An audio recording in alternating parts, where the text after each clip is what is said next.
ในการใช้สอยเป็นสาธารณประโยชน์แก่ผู้ที่การบนทัพที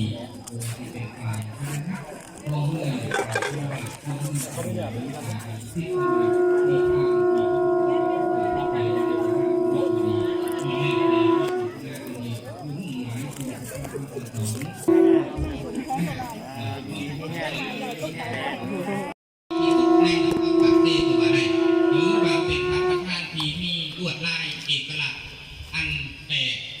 พิสดารจากพระประธานอยู่วัดอื่นและความวิจิตรงดงามของวิหารหอแจกแห่งนี้ก็ลวดเร็วเต็มเป็นสีใบลายมือเพื่อแห่งสติปัญญาสติปัญญาของพ่อแม่ครูอาจารย์และบรรดาศิษยานุศิษย์ญาติโยมมุขคุณทุกท่าน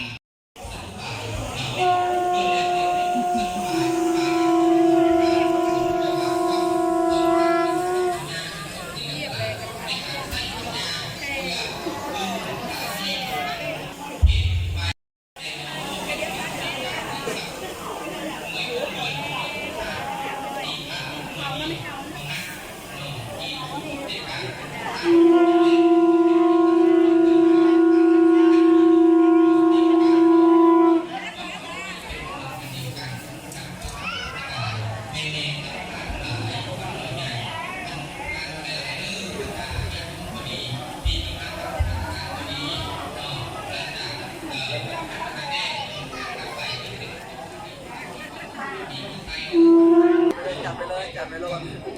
เห็นตัวนั้นเราเอาตัวนั้นเลย